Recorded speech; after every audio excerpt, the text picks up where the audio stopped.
members of the G7 have agreed to provide more weaponry to Ukraine, including air defense systems, in response to the Monday massacre of people by Russian missiles launched throughout the country. Ukrainian high-mobility artillery rocket systems, Himars, provided by the United States were seen on film destroying a column of Russian armored vehicles. Following the attacks, the clip shows a line of armored cars bursting before the troops are forced to retreat. The newest display of Western armament followed further offers from the G7 after an emergency conference was convened on Tuesday to consider a response to Monday's devastating mass explosions throughout Ukraine. The clip shows a series of explosions occurring on the battlefield as around a dozen vehicles are destroyed by targeted missiles. As the long-range bombs detonate on top of the convoy, the Russian warships look to be taken by surprise. A social media user said, "This is why Ukrainians adore Himars, as the Russians seem to scurry for cover during the long-range bombardment."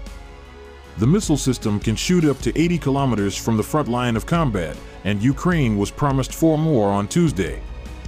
Ukrainian Defense Minister Oleksiy Reznikov praised the arrival of 4 new high-mobility artillery rocket systems from the United States. Their increased precision and range have enabled Ukraine to lessen Russia's artillery superiority. Himars' time was a good moment for Ukrainians and a horrible time for the invaders, he remarked on Twitter. In light of Monday's strikes, the United States said it would expedite the delivery of NASAMS air defenses to Ukraine. During the conflict, Washington supplied Ukraine with about $16.8 billion in security assistance.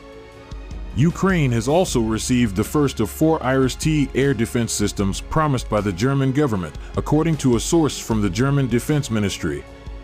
On Wednesday morning, the declarations were made as explosions shook the Russian-occupied southern cities of Kherson and Melitopol, and air raid sirens blared over Kyiv. 2 days after Russia fired a volley of missiles on Ukrainian towns and cities in a massive war escalation, the Ukrainian populace is still gripped by widespread fear. Overnight, Russian missiles demolished houses in the Zaporizhia area in the south, but there were no reports of injuries, according to the regional governor, Oleksandr Starik. The unverified death toll from the long-range bombardment is estimated to be about 20 victims.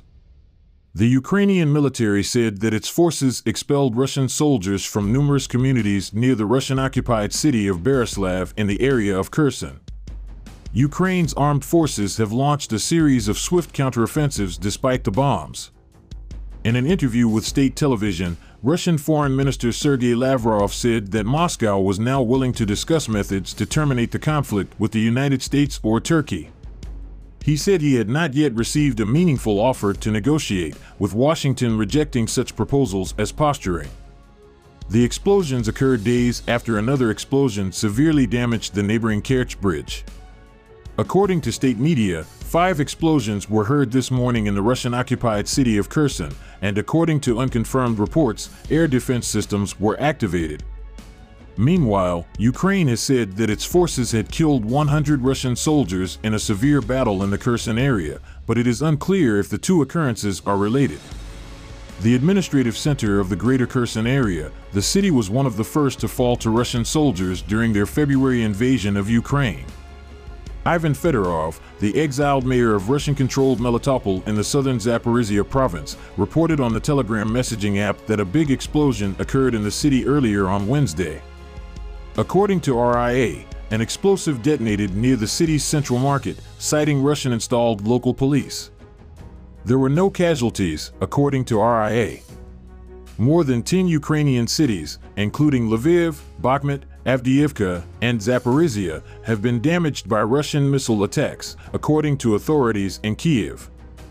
The Ukrainian armed forces stated, almost the last 24 hours, the invaders have once again resorted to massive missile attacks, launching over 30 cruise missiles, 7 airstrikes, and 25 incidents of shelling. On Monday, the British Ministry of Defense posted an update both in the northeast and the Kherson Oblast in the south. Ukrainian offensive operations continue to exert pressure on Russian soldiers. Nonetheless, Russia continues to prioritize its offensive operations in the central Donbass region, particularly in the vicinity of the city of Bakhmut. Over the last week, Russian troops have moved up to 2 kilometers into the city on 2 axes, drawing closer to capturing Bakhmut, which has sustained heavy artillery damage. They added, among these troops were presumably Wagner private military company units, which comprised freshly recruited people from Russian prisons. Russia's ongoing attempts to advance its arduous Donbass offensive, despite grave dangers on its operational flanks, underline the urgency to achieve operational success while also highlighting the inflexible operational architecture that has thwarted its ambitions yet. An official said today that international mobile justice teams are probing the continuing Russian missile attacks that have killed at least 26 people so far as possible war crimes. Moscow's largest aerial assault since the beginning of its invasion on February 24 killed 19 people, injured more than 100, and knocked out electricity throughout the nation on Monday. Another set of strikes yesterday killed 7 people in the city of Zaporizhia in the southeast and left a portion of the city of Lviv in the west without electricity. War crimes investigators visited places in the city. They studied the damage to citizens and civilian infrastructure, according to Nigel Povos, the chief prosecutor of the International Mobile Justice Teams aiding Ukrainian investigations. Povos said, "We saw all of Kyiv's attractions yesterday. Even alleged massive strikes on electricity and communications infrastructure seem to have little influence on military operations and maximal impact on the health, misery, and spread of panic among the impending winter's civilian population." Russia denies that its military campaign in Ukraine targets people. Are Putin's nuclear threats a legitimate source of concern? Shortly before invading Ukraine in February 2022, President Putin put Russia's nuclear forces on special battle readiness and conducted prominent atomic exercises. Recently, he stated, "If our country's territorial integrity is challenged, we will unquestionably use all available measures to defend Russia and our people." This statement is not a bluff.